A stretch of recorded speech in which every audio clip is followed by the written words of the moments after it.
Hello everyone, कैसे हैं आप सभी लोग। आई होप कि आप बहुत अच्छे होंगे और अपना जो इनर वर्क है काफ़ी अच्छे से कर रहे होंगे। ठीक है, तो मेरे पास ना कुछ लोगों के सवाल आ रहे थे कि अच्छा, मैंने तो कार्मिक फैमिली पे इतनी वीडियोस बना दी है कि अब आप लोग डाउट करने लगते हो कि मतलब यूनियन के बाद हमें कार्मिक फैमिली या फिर अवेकनिंग के बाद हमें कार्मिक पेरेंट्स, इवन डीएम की कार्मिक फैमिली, हमें इन सब चीज़ लोगों के साथ कैसे बिहेव करना है।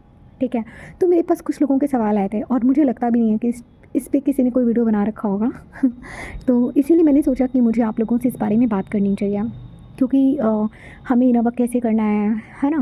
यूनियन के बाद हमें डीएम को कैसे हैंडल करना है, तो डीएम को कैसे हैंडल करना है, इस पर भी कहीं ना कहीं आपको शायद वीडियो मिल जाएगी। बट बहुत ही रेयरली लोग आपको बताते हैं कि आपको यूनियन के बाद डीएम की फैमिली के साथ कैसे बिहेव करना है ना, डीएम के मम्मी पापा के साथ कैसे बिहेव करना है, उनके साथ कैसे आपको रहना है। तो इन चीज़ों के बारे में बहुत ही लोग कम बात करते हैं या फिर कोई जल्दी से बात नहीं करता।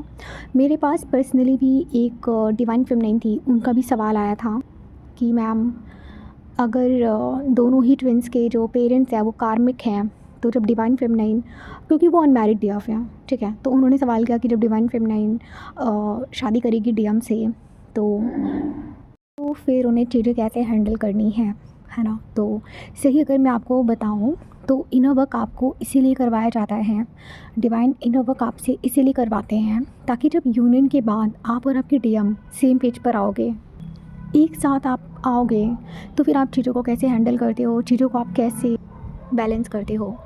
तो जब तक अगर आपने सही इनर वर्क नहीं किया तो फिर वापस से चीज़ें ख़राब होंगी, है ना, वापस से चीज़ें मिरर होंगी आपको, अगर कोई ना कोई ब्लॉकेज रह गया तो।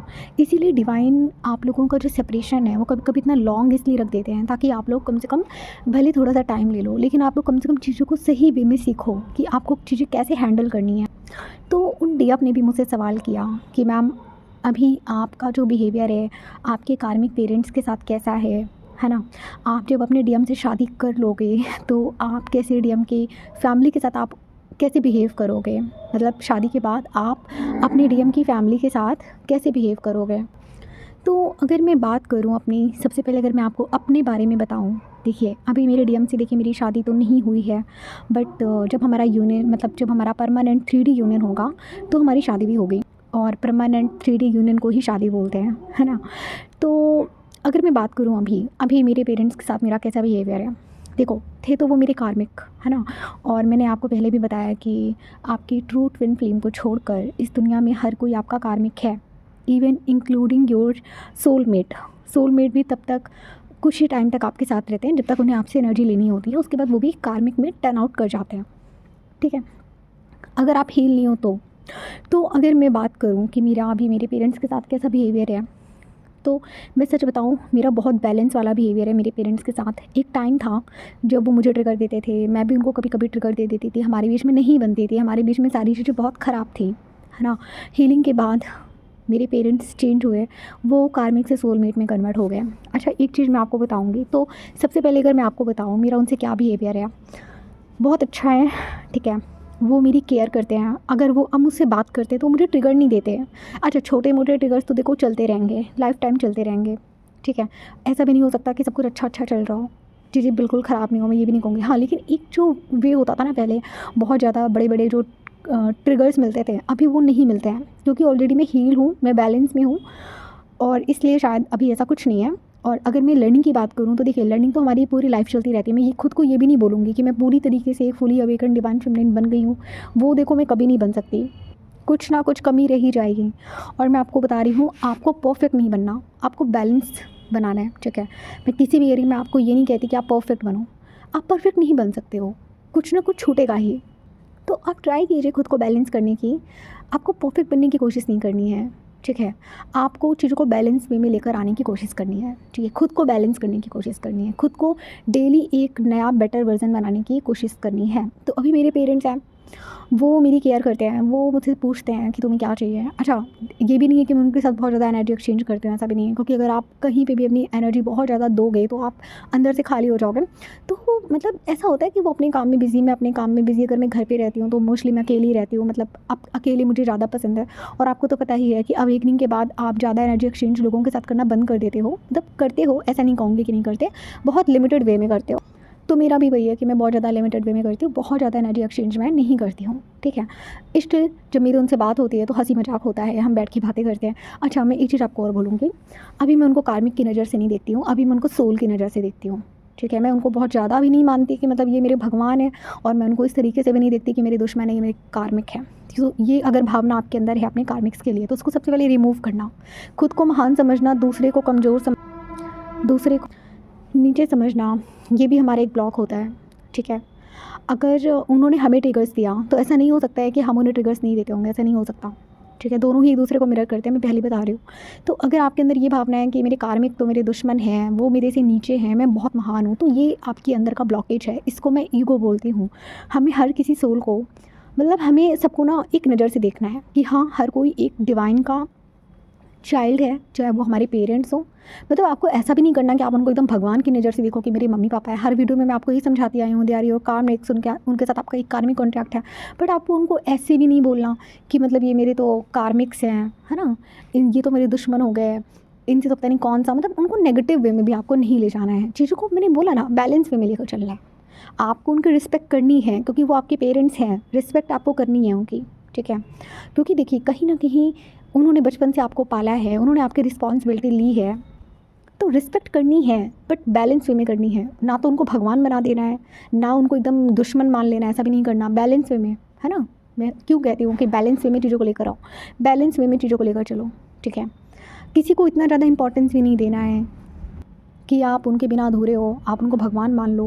मतलब कहने का कि आपको यहाँ पे सेल्फ डिपेंड बनना है, अपने इमोशंस के लिए भी और अपनी बाकी चीज़ों के लिए भी, अपनी हर चीज़ के लिए आपको सेल्फ डिपेंड बनना है, आपको किसी पे भी डिपेंड नहीं रहना, ठीक है। अच्छा, मेरे अंदर पहले एक बहुत बुरी आदत थी, मैं आपको सच बताऊँ, कि जब भी मैं रिलेशनशिप में अगर जाऊँगी, या मेरे पेरेंट्स हैं या मेरे भाई बहन हैं, तो पता है मेरे अंदर की एक बहुत बड़ी कमी थी, डिपेंडेंसी वाली, कि मतलब मैं सोचती थी ये मेरे मम्मी पापा हैं तो इन्होंने तो मेरा ठेका ले रखा है। मैं सोचती थी ये मेरे मम्मी पापा हैं तो इनको ये चीज़ मेरे लिए करनी ही चाहिए, मतलब कि अगर आपने मुझे पैदा किया तो आपकी रिस्पॉन्सिबिलिटी है, आपको करना ही चाहिए। पहले मेरे अंदर ये चीज़ थी, मैं डिपेंडेंसी देखती थी। मेरा भाई है, उसको भी मैं ऐसे ही करती थी, तुम मेरे भाई हो तो तुमको ये चीज़ करनी पड़ेगी, तुम मेरे भाई हो। तो कहीं ना कहीं ना मैं लोगों पर डिपेंडेंसी क्रिएट कर रही थी, ठीक है। फिर मैंने चीज़ को, जब अपनी हीलिंग में जब मैं आई, तो मैंने चीज़ को जाना समझा कि भाई सामने वाले ने देखो हमें पढ़ा लिखा दिया, हमें इतना बड़ा कर दिया, ठीक है, भले हमारा उनसे कार्मिक कॉन्ट्रैक्ट था, उन्होंने हमें ट्रिगर दिया, हमने उनको दिया, वो एक अलग बात है, लेकिन उन्होंने बचपन से लेकर आज तक हमें यहाँ पे लाके खड़ा कर दिया है, ठीक है। इसके बाद भी हम अपनी पूरी लाइफ की रिस्पॉन्सिबिलिटी उनको कैसे दे सकते हैं? ये हमारा ब्लॉक है, ये उनका ब्लॉक नहीं है। वो एक, मतलब वो एक अलग सोल है, हम उनकी रिस्पॉन्सिबिलिटी नहीं है। हम किसकी रिस्पॉन्सिबिलिटी हैं? हम डिवाइन की रिस्पॉन्सिबिलिटी हैं। तो जब मैंने अपने पेरेंट्स को डिवाइन से मतलब डिवाइन रिप्लेस कर दिया, तो कहीं न कहीं मैंने, मंदिर की आवाज़ आ रही है, घंटों की आवाज़ आ रही है। हाँ, तो कहीं न कहीं ना मैंने जब अपने पेरेंट्स को डिवाइन से रिप्लेस कर दिया, ठीक है, तो उसके बाद ना मैंने, सच बताऊँ, मेरी जो कोडिपेंडेंसी वाली जो चीज़ थी ना, दूसरों पे जो डिपेंड होने वाली जो चीज़ थी, वो ख़त्म हो गई, ठीक है। तो आपको भी ऐसे ही करना है। मेरे कहने का मतलब सिर्फ इतना है, आप लोगों की रिस्पेक्ट करो, वो आपके पेरेंट्स हैं, एक बच्चे होने का फ़र्ज़ निभाओ, आप उनकी रिस्पेक्ट दो, ठीक है। मतलब कि आप एक बेटे हो, बेटी हो, आप कुछ भी हो, आप अपनी रिस्पॉन्सिबिलिटी लो, ठीक है, वो आपके पेरेंट्स हैं, ठीक है। जैसे अपने जो कर्तव्य है ना, उनको आपको निभाना है, उनको इज़्ज़त भी देनी है, उनको रिस्पेक्ट भी देना है, मतलब अपने रिलेशनशिप को आपको हेल्दी बनाना है, ठीक है। ना तो बहुत ज़्यादा किसी को, बहुत ज़्यादा आपको किसी को भगवान मान लेना है, और ना ही बहुत ज़्यादा आपको उनसे कट जाना है, ठीक है। भाई बहन है, उनके साथ भी मिलो जुलो, बैठो, थोड़ा बहुत हंसी मजाक करो, बहुत ज़्यादा एनर्जी एक्सचेंज मत करना, क्योंकि आप एक डिवाइन सोल हो, वो स्टिल अभी भी मतलब अनअवेकन है ना। तो वो आपकी बहुत सारी चीज़ों से रिलेट नहीं करेंगे, तो वहाँ पे उनको, आपको अपनी सोच को थोपना भी नहीं है कि मैं ऐसे सोचती हूँ तो आप भी ऐसे सोचो, नहीं। उनके थॉट्स की जिम्मेदारी आपने नहीं ले रखी है, उनकी सोच है। अभी वो जहाँ पे भी हैं, अपनी लर्निंग के अकॉर्डिंग है। वो जैसे जैसे एक सोल लर्न करती है, तो वैसे वैसे वो भी अपने एक्सपीरियंस से लर्न करेंगे। लेकिन आपको किसी को भी समझाना, उनके थॉट्स को चेंज करना, ये आपकी ज़िम्मेदारी नहीं है। आपकी ज़िम्मेदारी क्या है? लोगों से अच्छे से बात करना, ठीक है, अपनी तरफ से बैलेंस को बना के रखना। स्टिल अगर कोई आपको ट्रिगर दे रहा है, आपके पेरेंट्स से, जैसे मान लो आप अच्छे से बात कर रहे हो, वो आपको ट्रिगर दे रहे हैं, तो यहाँ पे थोड़ा सा आप उनसे डिस्टेंस क्रिएट करो, बहुत ज़्यादा एनर्जी एक्सचेंज मत करो, ठीक है। तो ये तो बात हो गई अपने पेरेंट्स के साथ आपको कैसे रहना है। अब मैं अगर बात करूँ कि मतलब कि आपको इन लॉज के साथ कैसे रहना है, ठीक है। जब आपके डीएम के साथ आपकी शादी हो जाएगी तब आप कैसे करोगे। अच्छा, यहाँ पे भी कुछ लोग ऐसे आएंगे जो कहेंगे मैम हमारा तो अभी तक यूनियन ही नहीं हुआ, हम इतना आगे का कैसे सोचें। भाई आप लोग जब भी लाइन सोचते हो ना, हमारा यूनियन ही नहीं हुआ, वहीं पे आप लोग ब्लॉक क्रिएट कर लेते हो। क्यों? अभी जो मैं आपको बताने जा रही हूँ ये भी तो फ्यूचर में आज नहीं तो कल तो आएगा ही ना, कल तो आएगा ही ना। और पता है कभी कभी आप लोग क्या सोचते हो कि मेरे पेरेंट्स कार्मिक हैं, डीएम के पेरेंट्स भी कार्मिक हैं, मैं तो अलग ही रहूँगी। आप लोग ईगो में आ जाते हो, कहीं ना कहीं थोड़ा बहुत ईगो आ जाता है कि हम तो डिवाइन सोल हैं, वो तो नॉर्मल सोल हैं, वो तो अनअवेकन है ना। तो ये स्पिरिचुअल ईगो है जो आपको अपने अंदर लेकर नहीं आना, अदरवाइज़ आप एक ब्लॉक क्रिएट कर लोगे, ठीक है। तो अब मैं यहाँ पे आपको कुछ टिप्स देने वाली हूँ कि आपको कैसे अपने इन लॉज के साथ आपको बिहेव करना है, कैसे यूनियन के बाद आपको अपने डीएम से बिहेव करना है, ठीक है। सबसे पहले मैं एक चीज़ आपको बोलूँगी, जितने भी डिवाइन सोल्स हैं, डिवाइन फेमिनाइन हो या डिवाइन मस्कुलाइन्स हो, जो भी मेरा वीडियो देख रहे हो, सबसे पहला जो पॉइंट है respect. Give respect and receive respect. सबसे पहला पॉइंट, लोगों को रिस्पेक्ट देनी है, और जब आप लोगों को रिस्पेक्ट दोगे तभी वो मिरर होकर आपको रिस्पेक्ट मिलेगा। तो सबसे पहले तो आपको रिस्पेक्ट देनी है लोगों को, तभी आपको रिस्पेक्ट मिलेगी। बट हो सकता है कि कुछ ऐसे लोग भी आपको मिल जाएं डीएम के फैमिली में भी, कुछ रिश्तेदारों में भी, कि मतलब वो लोग ऐसे हो सकते हैं कि आप तो रिस्पेक्ट दे रहे हो, उधर से रिस्पेक्ट नहीं मिल रही है। तो कुछ नहीं करना, कोई लड़ाई झगड़े नहीं करनी, कोई बहस नहीं करनी, चुपचाप डिस्टेंस क्रिएट कर लो, साइलेंट ट्रीटमेंट देना स्टार्ट कर दो।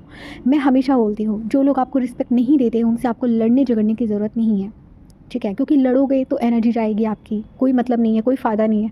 इवन जितना ज़्यादा एक शांत इंसान होता है ना, वो उतना ही ज़्यादा, आप ये समझ लो, उतना ही ज़्यादा वो पावरफुल दिखता है। तो जितना ज़्यादा आप शांत रहोगे, आप खुद ही डिस्टेंस क्रिएट कर लोगे, तो वो आपके लिए बेटर रहेगा, ठीक है। दूसरा, आपको डीएम की फैमिली के साथ भी आपको एक हेल्दी बाउंड्री मेंटेन करनी है, ठीक है। हेल्दी बाउंड्री मेंटेन करने का मतलब आपको उनसे बात करनी है, अच्छे से बात करनी है, रिस्पेक्ट भी देनी है, कुल मिला के बहुत कम बात करनी है, ठीक है।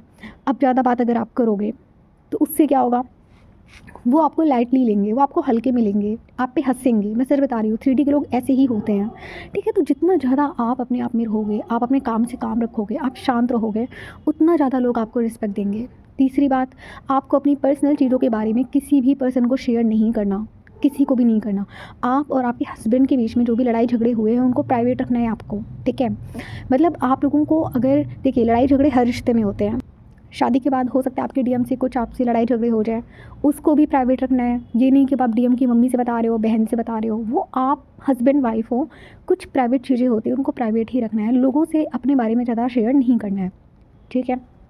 जितना हो सके हेल्दी बाउंड्री क्रिएट करने की कोशिश करिए। नेक्स्ट, आपको एक चीज़ और करनी है, सबको खुश करना भी बंद करना है। आप हर किसी को खुश नहीं रख सकते हो। सबसे पहली बात, आप ये मत सोचो कि अरे मैं तो उस घर की बहू हूँ, अब तो मेरी शादी होने वाली है डीएम के साथ, तो उसकी फैमिली मेरी फैमिली, हाँ फैमिली को फैमिली समझो, मैं ये नहीं कह रही हूँ, ठीक है। लेकिन अब ये भी नहीं है कि आपका काम सबको खुश करना भी नहीं है कि अब आप दुनिया भर के लोगों को बैठ के खुश करने लग जाओ। यहाँ पर अगर आप ऐसा करोगे तो फिर आप क्या करोगे, आप अपनी एनर्जी लोगों को ऐसे बांटते फिरोगे। इससे बेटर है आप जो हो, आप रियल इंसान बन के रहो, आपको फेक बनने की ज़रूरत नहीं है, आपको सबको खुश रखने की ज़रूरत नहीं है, ठीक है। मैंने आपको एक नहीं 10 बार बोला है कि आपको लोगों को प्यार करना है, लेकिन लोगों को प्यार करने के पहले आपको खुद को प्यार करना है, और हर किसी की खुशियों की जिम्मेदारी आपने नहीं ले रखी है, ठीक है। तो इतना अच्छा इंसान बनने की ज़रूरत नहीं है। मैं ये नहीं कहती कि आप बुरे बनो, लेकिन आप रियल बनो, आप जो हो आप वो बनो। सबसे इम्पॉर्टेंट पॉइंट, किसी की बुराई इधर उधर मत करना, ठीक है। वैसे तो हम सच बताऊँ तो मुझे डिवाइन सोल्स को ये समझाने की ज़रूरत ही नहीं है, क्योंकि वो खुद इतने समझदार होते हैं कि वो 3D के लोगों के जैसे बिहेव नहीं करते, और ये सब जो मैं बता रही हूँ 3D के लोगों के बिहेवियर होते हैं। बट स्टिल मुझे आपको समझाना है, तो समझाने के लिए मुझे हर एक पॉइंट ऐड करना होगा। क्या करना है कि आपको सबसे पहले तो इधर की बुराई उधर नहीं करनी। इधर की बुराई उधर करने का मतलब ये, ससुराल की बुराई मायके में नहीं करनी, मायके की बुराई ससुराल में नहीं करनी है, दोनों जगह रिस्पेक्ट बना के रखनी है। पता है जब आप ऐसे करने लगते हो ना कि मतलब ये तो मेरे मम्मी पापा हैं, ये तो उसके मम्मी पापा हैं, जब आप यहीं पे जब आप डिफरेंशिएट क्रिएट करने लगते हो ना कि उसके मम्मी पापा ऐसे हैं, मेरे मम्मी पापा ऐसे हैं, तो इसका मतलब ये नहीं है कि आप दोनों को इक्वली आप ट्रीट कर रहे हो। फिर यहाँ पे आप एक ब्लॉक क्रिएट कर रहे हो, दोनों लोगों को अलग अलग बांट के। आपको ये चीज़ नहीं करनी है। जितना आप अपने पेरेंट्स की रिस्पेक्ट करते हो, उतना आपको अपने हस्बैंड यानी कि आपके डीएम, उनके पेरेंट्स की भी उतनी ही ज़्यादा रिस्पेक्ट करनी है, ठीक है। दोनों ही पेरेंट्स में कोई भी ऐसा नहीं है कि ये आपके पेरेंट्स हैं, ये उनके पेरेंट्स, ऐसा कुछ नहीं है, ठीक है। तभी आप, सच बता रही हो, तभी आप हैप्पी रह पाओगे, तभी दोनों फैमिलीज़ में अंडरस्टैंडिंग बिल्ड हो पाएगी। अगर आप ऐसे करोगे, ये तो मेरे मम्मी पापा हैं तो उसके मम्मी पापा हैं, अलग है अलग है, नो, दोनों दोनों के होने चाहिए ना। जितना आप उनको रिस्पेक्ट करते हो अपने पेरेंट्स को, उतना ही आप डीएम के पेरेंट्स को भी रिस्पेक्ट करो, है ना। जितना आप अपनी मदर की रिस्पेक्ट करते हो, उतना डीएम की मदर की भी रिस्पेक्ट करो, ठीक है। लेकिन हाँ, स्टिल मैं बोलती हूँ, रिश्ता दोनों तरफ से चलता है, ठीक है। अब ये भी नहीं है कि आप ही करते रहो, उधर से आपको डिसरिस्पेक्ट मिले। डिसरिस्पेक्ट मिलता है तो डिस्टेंस क्रिएट करना है, लड़ाई नहीं करनी है। जितना हो सके उतना शांत रहिए। आपको पता है साइलेंट ट्रीटमेंट में कितनी बड़ी ताकत होती है। अच्छा, मैं एक चीज़ और बोलूँगी। पहले ना मेरे अंदर एक बहुत कमी थी मेरे अंदर कि मैं बहुत ज़्यादा बोलती थी, है ना। और आपको तो पता ही है कि जब आप डीएम से मिलते हो बबल फेज़ में, तो आप बहुत ज़्यादा एक्साइटेड होते हो, प्लस आपके अंदर की जो कमियाँ होती है ना, वो आप ना चाहते हुए भी ना डीएम के सामने एक्सप्रेस कर ही देते हो। तो मेरे अंदर की भी एक कमी थी कि बहुत ज़्यादा मैं बोलती थी। तो मेरे डीएम ने मुझे एक बार एक बात बोली थी कि तुम्हारा बोलना इतना ज़्यादा अच्छा नहीं है, क्योंकि शादी होकर तुम जाओगे ससुराल तो फिर ऐसे होगा वैसे होगा। तो मैं उसको बोलती थी कि सास वाले काम तो तुम ही कर रहे हो। मतलब मैंने अपने डीएम को बोला कि जहाँ तुम्हारे जैसा पति हो वहाँ पे सास की तो कोई ज़रूरत ही नहीं है, सास के ज्ञान तो तुम ही दे रहे हो।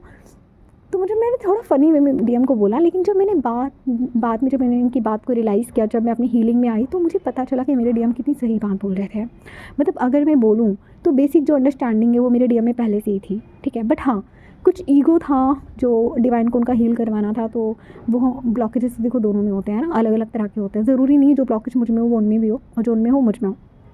तो डीएम ने जो बात बोली कि मतलब कि तुम बहुत ज़्यादा बोलती हो, बेसिकली उनके कहने का मतलब ये था।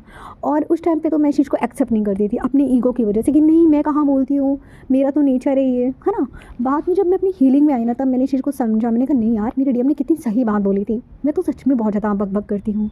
फिर मैंने क्या किया, फिर मैंने शांत रहना स्टार्ट किया।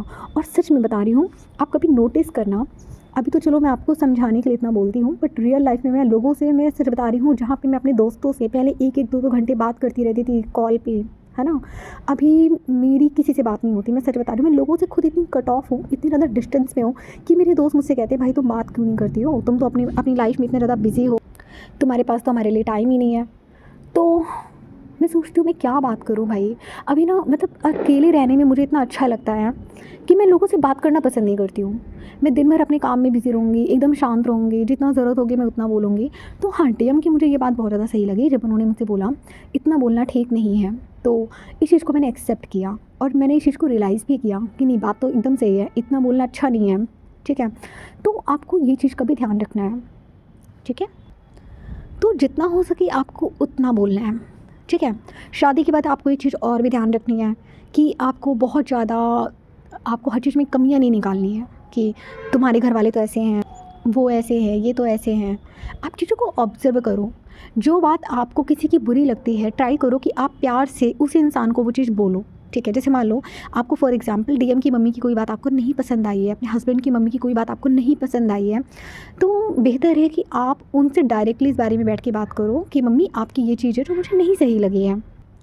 इससे क्या होगा, इससे ये होगा कि आपको, देखो पहली बात तो अगर उनकी मम्मी के साथ आपको प्रॉब्लम है तो मम्मी से ही बताने से शॉर्ट आउट होगा। ऐसा तो है नहीं कि आप उनकी बुराई आप 4 जगह करो फिर आप एक्सपेक्ट करो कि वो सही हो जाएंगे, तो ऐसे नहीं होगा। ऐसे क्या होता है, ऐसी चीज़ें ख़राब होती है ना। तो जिससे जो प्रॉब्लम है डायरेक्टली उससे बैठ के बात करो। हाँ, अब जैसे कुछ चीज़ें ऐसी हो सकती हैं जो आपके कंट्रोल में नहीं है, ठीक है। जैसे कोई ज़्यादा ही कर रहा है, वो आपके कंट्रोल में नहीं है, कोई आपके पीठ पीछे बुराई कर रहा है, आपको सुनने मिला, तो यहाँ पे अगर पॉइंट बहुत ज़्यादा सीरियस है तो आप अपने हस्बैंड से यानी कि अपने डीएम से आप बता सकते हो। फिर आप मिलकर कोई डिसीज़न लो कि, क्योंकि देखो लोगों को आप चेंज नहीं कर पाओगे। मैं एक चीज़ आपको पहले ही बोल रही हूँ, लोगों का जो 3D के लोगों का जो बुराई करना होता है ना, बैठ के गॉसिप्स करना, ठीक है, आपकी बुराई करना, या फिर आपकी डेली रूटीन में कुछ ना कुछ कमी निकालना, या फिर आप कैसे रह रहे हो उस पर क्वेश्चन करना, तो कुछ चीज़ें सच में ऐसी होती हैं जो लोग इंटरफेयर करते हैं। तो फिर वहाँ पे बैठ के आपको किसी से लड़ाई झगड़े नहीं करने, आप अपने डीएम से बैठ के बात करिए, आप उस चीज़ का कोई सॉल्यूशन निकालिए कि अगर हम यहाँ पे इनके साथ रह पा रहे हैं एक छत के नीचे तो हम रहेंगे, नहीं रह पा रहे हैं तो हम अलग मूव करेंगे। बट अगर मैं बात करूँ कि डिवाइन सोल रूल्स को कार्मिक फैमिली के साथ एक छत के नीचे रहना चाहिए, तो मेरा आंसर है नो, नहीं रहना चाहिए। क्यों? क्योंकि देखो उससे क्या होगा, आप लोगों के बीच में ना रोज़ कोई ना कोई ट्रिगर होगा, एनर्जी मिसमैच होगी, आपकी एनर्जी कुछ और है, उनकी कुछ और है, वो 3D से डील कर रहे हैं और आप कहीं मतलब आप तो ज़्यादा अवेकन हो, ठीक है? तो ऐसे क्या होगा कि वो आपकी पर्सनल लाइफ में इंटरफेयर करेंगे, फिर आपको चीज़ पसंद नहीं आएगी, फिर लड़ाई झगड़े होंगे। तो उससे बेटर क्या है? उससे बेटर ये है कि आप हेल्दी बाउंड्रीज़ आप मेंटेन करिए। अब जैसे मैं हूँ, मैं बीच-बीच में जैसे यहाँ पे घर आती हूँ ना, तो 1 हफ़्ते 10 दिन मैं रह सकती हूँ, इससे ज़्यादा मैं नहीं बर्दाश्त कर पाती लोगों को। मैं सच बता रही हूँ, मुझे चाहिए पर्सनल स्पेस। मतलब मेरे साथ ऐसा है कि मुझे पर्सनल स्पेस चाहिए, क्योंकि पर्सनल स्पेस में ना मेरी हीलिंग भी बहुत अच्छे से हो पाती है, मेरे थॉट्स बहुत अच्छे से चैनल हो पाते हैं, ठीक है? डिवाइन डाउनलोडिंग मुझे बहुत अच्छे से हो पाती है, तभी मैं आप लोगों को इतनी गाइडेंस दे पाती हूँ। अगर मैं कार्मिक्स के बीच में ज़्यादा दिन रहूँ, मैं सच बता रही हूँ, मैं बहुत ज़्यादा नेगेटिव हो जाती हूँ, या फिर आप ये कह लो कि मेरी एनर्जी कहीं न कहीं लो हो जाती है। क्यों? क्योंकि उनकी भी एनर्जी का इम्पैक्ट पड़ता है ना वहाँ पे। तो आप कोशिश करिए कि आप अलग घर पे रहो। फिर है कि आपको मतलब ऐसे नहीं रहना कि आप अगर डीएम से शादी कर लिए हो तो फिर आपको लड़ाई झगड़ों पे आपको ज़्यादा इन्वॉल्व नहीं होना, ठीक है? कि मतलब आपको किसी की भी रूल्स को ज़बरदस्ती फॉलो करने की ज़रूरत नहीं है। जो चीज़ नहीं पसंद आती है उसको मना कर दो, प्यार से मना कर दो कि मैं ये चीज़ नहीं कर पाऊँगी। अपनी बाउंड्रीज़ रखनी है, ठीक है? लेकिन बाउंड्री आपकी थोड़ी सॉफ्ट होनी चाहिए, लेकिन फर्म भी होनी चाहिए। कहने का मतलब ये है कि आपको लोगों को इतना हल्के में नहीं लेना है ना, आपको उनको ऐसा फ़ील कराना है कि मैं बहुत लाइट हूँ, ये वो, है ना? आपको हेल्दी बाउंड्रीज़ क्रिएट करनी है, लेकिन बहुत फर्मली करनी है, ठीक है? कि ये मेरी बाउंड्रीज़ हैं। मतलब ऐसा होना चाहिए कि लोग आपको रिस्पेक्ट भी दें और आपसे लड़ाई झगड़ा भी ना, मतलब एक होता नहीं है, आप एक ऑरा आपको खुद ऐसा बनाना पड़ेगा कि लोग आपसे बात करने से पहले एक नहीं 10 बार सोचें कि मैं इससे कोई फालतू की बकवास ना कर दूँ। और जितना मैंने नोटिस किया, लोग बहुत ज़्यादा जो बक-बक करते रहते हैं ना, बहुत ज़्यादा जो बोलते रहते हैं ना, ऐसे लोगों को लोग रिस्पेक्ट नहीं देते, मैं सच बता रही हूँ, ठीक है? मैं पहले थी ऐसी, तो लोग मुझे बहुत ज़्यादा लाइटली लेते थे, कोई कुछ भी बोल के निकल जाता था। अभी मैं ऐसी बिल्कुल नहीं हूँ, अभी मैं बहुत ज़्यादा शांत रहती हूँ, ठीक है? तो लोग मुझसे पता है डरते हैं, आपका एक ऑरा ऐसा बन जाता है कि लोग आपसे डरते हैं बात करने से। तो आपको ना खुद को ऐसा बनाना है कि कोई भी एक चीज़ बोलने से पहले एटलीस्ट सोचे कि मतलब मैं ऐसी चीज़ बोलने जा रहा हूँ, उस पर क्या इम्पैक्ट पड़ेगा। ऐसा नहीं कि मतलब आप इतना ज़्यादा अपने आप को इतना लाइटली मत बनाओ कि कोई आ रहा है कुछ भी बोल के निकल जा रहा है, ऐसा और आपको नहीं बनाना है, ठीक है? तो करना क्या है, ऑब्ज़र्व आपको सब कुछ करना है। पहले लोगों को ऑब्ज़र्व करो, ठीक है? तुरंत लोगों से लड़ाई झगड़े बहस नहीं करनी, पहले लोगों का बिहेवियर ऑब्ज़र्व करो। उनका बिहेवियर अगर आपके लिए हेल्दी है तो उसको कंटिन्यू करो, ठीक है? आप वहाँ पे थोड़ा बहुत एनर्जी एक्सचेंज कर सकते हो। अगर लगता है कि नहीं ये इंसान मैनिपुलेटिव है, ये तो मेरी पीठ पीछे बुराई कर रहा है, ये तो ऐसे गेम्स खेल रहा है मेरे साथ, चाहे वो डीएम की फैमिली हो चाहे आपकी फैमिली हो, ठीक है? दोनों फैमिलीज़ को एक जैसा ही समझना है। किसी को भी ऐसा नहीं समझना है अरे नहीं तो ये तो मेरे लोग हैं, ये तो उसके लोग हैं। ऐसे ऐसे करके चलोगे तो फिर आप एक नया ब्लॉक क्रिएट कर रहे हो। ऐसे नहीं करना, दोनों फैमिलीज़ को इक्वली इंपॉर्टेंट देनी है, लेकिन हर पर्सन को ऑब्ज़र्व करो, चाहे वो डीएम की मम्मी हो, डीएम की बहन हो, डीएम के पापा हों, हर इंसान को ऑब्ज़र्व करो। पहले उनको जानो, समझो, आप ऑब्ज़र्व करो कि वो इंसान, उसका बिहेवियर आपके लिए कैसा है। बिहेवियर अच्छा है तो आप भी हेल्दी बाउंड्रीज़ रख सकते हो, मतलब आप भी थोड़ा बहुत एनर्जी एक्सचेंज कर लो। लेकिन अगर बिहेवियर नहीं सही, आपको लग रहा है कि तो सामने वाला तो बहुत ज़्यादा टॉक्सिक है, ऐसे-ऐसे बिहेव कर रहा है, तो सीधा वहाँ पे आपको बाउंड्री क्रिएट करनी है। ज़्यादा एनर्जी एक्सचेंज नहीं करना, ज़्यादा उनसे लड़ाई झगड़े बहस कुछ करने की ज़रूरत नहीं है, साइलेंट रहो। ऐसे लोगों से जितना हो सके ना उतना कम बात करो। तो जो टिप्स मैंने आपको दिए हैं, ऐसे कोई बहुत स्पेशल टिप्स नहीं थे जो आप फॉलो नहीं कर सकते हो या इसमें कुछ बहुत ज़्यादा अलग था, ठीक है? जितना आप मतलब आपको 3D में रहना कैसे है ना, डिवाइन बेसिकली हमें यही सिखाते हैं इनर वर्क के थ्रू। हम जो इनर वर्क करते हैं उससे क्या हम सीखते हैं, हमारा जो डेली जो बिहेवियर में चेंजेस है हम वो सीखते हैं, ठीक है? अच्छा, किसी और का एक सवाल आया था, ठीक है? आप लोग पता नहीं क्यों, मुझे समझ में नहीं आता है कुछ लोगों का, कि वो स्पिरिचुअलिटी को गलत वे में लेकर जाते हैं। किसी का सवाल आया था, उन्होंने कहा था कि मैम अगर हम स्पिरिचुअल हो गए हैं तो क्या हम अपनी मन मुताबिक ज़िंदगी नहीं जी सकते हैं, या फिर हमें सिर्फ योगा मेडिटेशन करना है? एक चीज़ मैं आपको बोल दूँ, मैं स्पिरिचुअलिटी फ़ॉलो करती हूँ, मैं स्पिरिचुअल हूँ, ठीक है? मैं योगा मेडिटेशन करती हूँ, लेकिन मैं 3D में भी जी रही हूँ। स्पिरिचुअल होने का मतलब ये नहीं है कि आप अपनी ज़िंदगी जीना बंद कर दोगे। स्पिरिचुअलिटी का सही लर्निंग आप तब पहचानोगे जब चीज़ें आपके अंदर चेंज होंगी, ना कि आपके बाहर। कहने का मतलब, बाहर से तो आप एक नॉर्मल इंसान दिख रहे हो, आपको जो मन करे आप वो पहनो, फ़ैशन करने का मन है फ़ैशन करो, जो मन करे वो खाओ, ठीक है? लेकिन बैलेंस में मैम, है ना? चेंज आपके अंदर दिखेगा जब आपके अंदर सच में एक सही स्पिरिचुअलिटी का नॉलेज आपके अंदर आएगा ना, तो पहले चेंज आपके अंदर दिखेगा, बाहर नहीं कि आप लोगों को कपड़े देख के जज करने लगो कि अगर जैसे मान लो मैं जीन्स पहनती हूँ, मैं क्रॉप टॉप पहनती हूँ, तो अब कोई 3D का इंसान देखेगा तो कहेगा ये स्पिरिचुअल है। तो वो लोग पता है स्पिरिचुअलिटी को क्या सोचते हैं कि अगर एक इंसान स्पिरिचुअल बन गया, उसको तो जंगल चले जाना चाहिए, उसको तो साधु वाले कपड़े पहन लेना चाहिए। ये स्पिरिचुअलिटी नहीं होती है। स्पिरिचुअलिटी का मतलब होता है कि आप एक बैलेंस वे में एक यौगिक लाइफ आप जीना शुरू कर चुके हो, ठीक है, एक बैलेंस वे में आप अपनी लाइफ को जीना स्टार्ट कर चुके हो, इसको बोलते हैं स्पिरिचुअलिटी। इसका मतलब ये नहीं है कि आप ज़िंदगी जीना भूल जाओगे, आप घूमना छोड़ दोगे, आप मूवी देखना छोड़ दोगे, इसका मतलब ये नहीं होता है स्पिरिचुअलिटी का मतलब, ठीक है। स्पिरिचुअलिटी का मतलब सीधा सा है, अच्छी आदतें आपको अपने अंदर इम्प्लीमेंट करनी है, आपको अंदर से अपने आप को चेंज करना है, आपको बाहरी दिखावा नहीं करना, ठीक है। और जहाँ पे ज़्यादा बाहरी दिखावा दिखने लगे, समझ जाओ कि वो स्पिरिचुअलिटी बाहर से अप्लाई करने की कोशिश की गई है, उसको अपने अंदर इम्प्लीमेंट करने की कोशिश नहीं की गई है। समझ गए आप लोग? तो इन चीज़ों को आप अपने अंदर इम्प्लीमेंट करने की कोशिश करो। आपको जो मन करे आप वो पहनो, जिसको सूट पहनने का मन है सूट पहनो, जिसको जीन्स पहनने का मन है जीन्स पहनो, लेकिन चेंज अंदर लेकर आना है। जब आपके अंदर चेंज आएगा ना, तभी आप आउटर में अपने डीएम को मैनिफेस्ट कर पाओगे, ठीक है, तभी आपका यूनियन हो पाएगा। आप बाहर से कितने भी दिखावे कर लो, अंदर से चेंज नहीं हो रहे हो, अंदर से अपने आप को चेंज नहीं कर रहे हो, तो यूनियन आपका डिले होगा, मैनिफेस्ट नहीं होगा, ठीक है। तो आई होप कि आज की वीडियो से भी आप लोगों को थोड़ी क्लैरिटी मिली होगी, 3D में लोगों से बिहेव कैसे करना है आप लोगों को समझ में आया होगा। स्टिल अगर किसी का कोई डाउट है तो प्लीज़ आप लोग मुझे कमेंट करना, मैं रिप्लाई दूंगी, ओके। तो जिनका भी क्वेश्चन था उनको उनका आंसर मिल गया होगा। तो ठीक है, आज की वीडियो में बस इतना ही, मिलते फिर हम नेक्स्ट टॉपिक में। तब तक अपना ध्यान रखिए, take care, have a good day.